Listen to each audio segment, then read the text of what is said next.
Breaking news చూస్తున్నాం. Telangana municipal ఎన్నికల ప్రచారంలో కమలం పార్టీ దూకుడు పెంచింది. కమల దళం ప్రచారంలో దూసుకెళ్తుంది. మున్సిపాలిటీలు, కార్పొరేషన్ ఎన్నికల్లో గెలుపే లక్ష్యంగా బీజేపీ వ్యూహాత్మక అడుగులు వేస్తుంది. పురపోరులో ప్రచారానికి అగ్రనేతల రాకతో కాషాయ దళంలో జోష్ నింపనుంది. ఇప్పటికే ఛార్జ్ షీట్ విడుదలతో డోర్ టు డోర్ ప్రచారం నిర్వహిస్తున్నారు. బీజేపీ అగ్రనేతలు నితిన్ నబీన్, అమిత్ షా ప్రచారానికి రానున్నారు. గత జీహెచ్ఎంసీ ఎన్నికల తరహాలో ప్రచార వ్యూహాలను రచిస్తోంది. ఈ నెల 4న మహబూబ్ నగర్ లో జాతీయ అధ్యక్షుడు నితిన్ నబీన్ బహిరంగ సభను నిర్వహించనున్నారు. ఈ నెల 7న మంచిర్యాలలో మహారాష్ట్ర సీఎం ఫడ్నవీస్ ప్రచారం చేయనున్నారు. నిర్మల్లో ఈ నెల 8న అమిత్ షా సభ నిర్వహించనున్నారు. జాతీయ నేతలతో ప్రచారానికి బీజేపీ రాష్ట్ర నాయకత్వం రంగం సిద్ధం చేస్తోంది.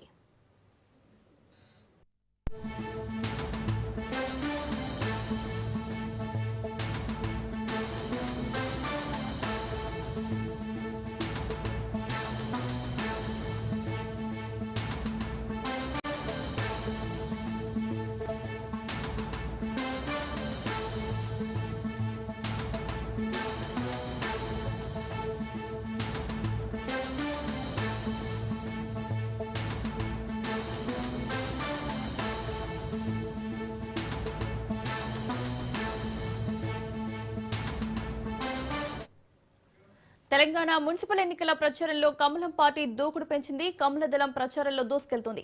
మున్సిపాలిటీలు, కార్పొరేషన్ ఎన్నికల్లో గెలుపే లక్ష్యంగా బీజేపీ వ్యూహాత్మక అడుగులు వేస్తుంది.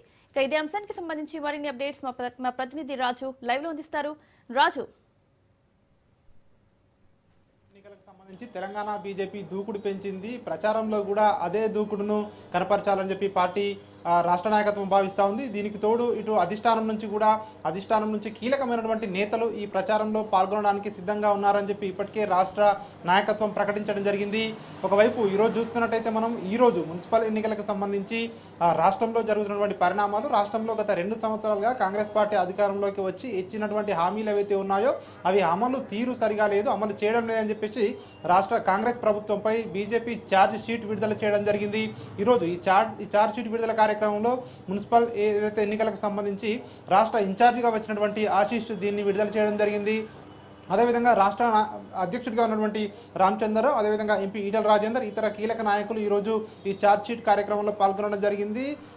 కాంగ్రెస్ ప్రభుత్వంపై ఇప్పటికే విమర్శలకు పదును పెడుతున్నటువంటి ఆ పరిస్థితి మనం చూస్తూ ఉన్నాము. ఇదే దూకుడును కనపరచాలని చెప్పి బీజేపీ భావిస్తూ ఉంది. గతంలో ఎన్నడూ లేని విధంగా కూడా ఈసారి అన్ని స్థానాల్లో కూడా ఒంటరిగా బీజేపీ పార్టీ పోటీ చేస్తూ ఉంది. ఇప్పటికే దీనికి సంబంధించి నామినేషన్ల ప్రక్రియ కూడా పూర్తయింది. ఇక ఉపసంహరణ ఏదైతే మరొక రోజు గడువు ఉంది, దీనికి సంబంధించి ఎవరైతే కొన్ని స్థానాల్లో 2-3 నామినేషన్లు కూడా పార్టీ తరఫున వేయడం జరిగింది, వారందరినీ కూడా ఇప్పటికే బుజ్జగింపుల ప్రక్రియ దాదాపు ఉపసంహరించుకోవడానికి పూర్తిగా వచ్చిందని చెప్పి కూడా పార్టీ నాయకత్వం చెప్తా ఉంది. కేవలం ఒక్కరినే బరిలో ఉంచి ఖచ్చితంగా మెజారిటీ స్థానాల్లో ఈసారి కాషాయ జెండా ఎగురవేయాలని చెప్పి పట్టుదలతో బీజేపీ పార్టీ చూస్తూ ఉంది. దీనికి అనుగుణంగానే రాష్ట్ర నాయకత్వం పావులు కదుపుతా ఉంది. మొదటగా దక్షిణ తెలంగాణలో ఏదైతే జాతీయ అధ్యక్షుడిగా నియమితున్నటువంటి నితిన్ నబీన్ ఈరోజు 4వ తేదీన ఆయన తెలంగాణకు రాబోతా ఉన్నారు. అక్కడ కార్యకర్తల ముఖ్య ఏదైతే బూత్ స్థాయి సమావేశానికి నితిన్ నబీన్ హాజరు కాబోతా ఉన్నారు. దానికి సంబంధించి ఇప్పటికే ఒకవైపు ఏర్పాట్లు జరుగుతూ ఉన్నాయి. ఈరోజు రాష్ట్ర అధ్యక్షుడు రామచంద్రరావు కూడా వెళ్ళి ఈ ఏర్పాట్లను పర్యవేక్షిస్తూ ఉన్నారు. స్థానిక ఎంపీ, బీజేపీ జాతీయ ఉపాధ్యక్షురాలుగా ఉన్నటువంటి ఎంపీ డీకే అరుణతో కలిసి మహబూబ్ నగర్లో కార్యకర్తలతో జరిగే సమావేశంపై ఈరోజు ముఖ్యంగా అక్కడికి వెళ్ళి అక్కడ ఏదైతే ఏర్పాట్లను కూడా రాష్ట్ర అధ్యక్షుడు పర్యవేక్షిస్తూ ఉన్నారు. ఇక అదేవిధంగా 7వ తేదీన మహారాష్ట్ర సీఎం దేవేంద్ర ఫడ్నవీస్ కూడా ఇటు ఉత్తర తెలంగాణలో ఆయన మంచిర్యాలకు రాబోతా ఉన్నారు. మంచిర్యాలలో ఆయన ప్రచారం కూడా దేవేంద్ర ఫడ్నవీస్ చేయబోతా ఉన్నారు. ఇక 8వ తేదీ కీలకంగా బీజేపీ తీసుకుంది. 8వ తేదీన కేంద్ర హోంశాఖ మంత్రిగా ఉన్నటువంటి అమిత్ షా రాష్ట్రానికి రాబోతా ఉన్నారు. భారీ బహిరంగ సభను నిర్మల్లో ఏదైతే నిర్వహించేందుకు పార్టీ రాష్ట్ర నాయకత్వం ఇప్పటికే ఏర్పాట్లను కూడా చేయాలని చెప్పేసి అక్కడ స్థానిక నేతలకు ఇప్పటికే ఆదేశాలు కూడా జారీ చేసిన పరిస్థితి కనిపిస్తూ ఉంది. జాతీయ నాయకులతో పాటు ఇటు రాష్ట్ర నాయకులు, ఎంపీలు, ఎమ్మెల్యేలు ఆయా జిల్లాల్లో కీలకంగా ఇప్పటికే ఇటు ప్రచారంలో దూసుకెళ్తున్నటువంటి పరిస్థితి కనిపిస్తూ ఉంది. ఎట్టి పరిస్థితుల్లోనూ ఏదైతే మున్సిపాలిటీలను, కార్పొరేషన్లను మెజారిటీ స్థానాల్లో కైవసం చేసుకోవాలని చెప్పేసి బీజేపీ పట్టుదలతో చూస్తూ ఉంది. ఎందుకంటే ఏదైతే కేంద్ర ప్రభుత్వం ఇస్తున్నటువంటి నిధులు ఏవైతే ఉన్నాయో ఆ నిధులతో మాత్రమే కార్పొరేషన్లు మున్సిపాలిటీలు నడుస్తా ఉన్నాయి. ఈ రాష్ట్ర ప్రభుత్వం కాంగ్రెస్ ప్రభుత్వం అధికారంలోకి వచ్చి 2 సంవత్సరాలు పూర్తవుతున్నా కూడా ఈ కార్పొరేషన్లకు మున్సిపాలిటీలకు నిధులు ఇవ్వడం లేదు. కేంద్ర ప్రభుత్వం ఇస్తున్నటువంటి నిధులను కూడా పక్కదారి పట్టిస్తా ఉంది. మున్సిపాలిటీల్లో అవినీతి అనేది పెరిగిపోయింది. గత బీఆర్ఎస్ ప్రభుత్వంలో కానివచ్చు, ప్రస్తుతం కాంగ్రెస్ ప్రభుత్వంలో కానివచ్చు, 2 ప్రభుత్వాలు కూడా 2 పార్టీలు కూడా తెలంగాణ ప్రజలను మోసం చేస్తా ఉన్నాయి. బీజేపీకి ఒక్క అవకాశం ఇవ్వండి అని చెప్పి కూడా ఇటు బీజేపీ చెప్తా ఉంది. దానికి తగ్గట్టుగానే ఇటు ఎంపీలు, ఎమ్మెల్యేలు, ఎమ్మెల్సీలు, అదేవిధంగా ప్రజాప్రతినిధులందరూ కూడా ఈ యొక్క ప్రచార కార్యక్రమంలో ఇప్పటికే ముమ్మరంగా తిరుగుతూ ఉన్నారు.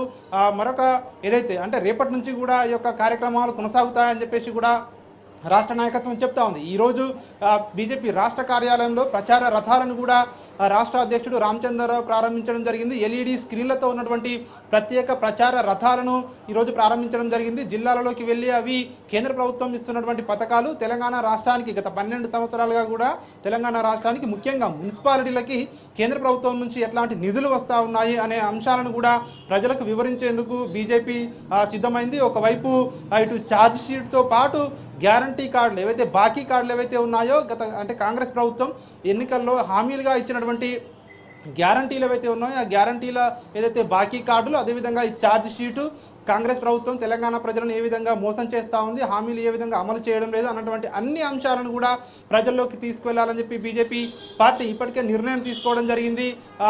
మనం ప్రచారం చూస్తున్నట్టయితే ప్రచారంలో కూడా ఇతర పార్టీలు ఇంకా ప్రచారంలోకి వెళ్ళక ముందే ఇప్పటికే ఒకవైపు బీజేపీ పార్టీ అయితే ఇటు ప్రచారంలో దూసుకెళ్తున్నటువంటి పరిస్థితి కనిపిస్తూ ఉంది. మెజారిటీ స్థానాలను గెలుచుకోవడం ద్వారా ఇన్ని రోజులు కూడా డబుల్ ఇంజన్ సర్కార్ అనేది అయితే ఇటు బీజేపీ నేతలు చెప్తా వస్తా ఉన్నారో రాబోయే 2028కి సంబంధించి ఇది ఒక రిహార్సల్ గా రాష్ట్ర నాయకత్వం భావిస్తా ఉంది. ఇందులో మున్సిపాలిటీలో మెజారిటీ సీట్లు గెలుచుకోవడం ద్వారా రానున్న అసెంబ్లీ ఎన్నికల్లో ఖచ్చితంగా తెలంగాణలో బీజేపీ ప్రభుత్వం అధికారంలోకి రావడానికి ఉపయోగపడుతుందని చెప్పి రాష్ట్ర నాయకత్వం భావిస్తా ఉంది. Right Raju, thank you.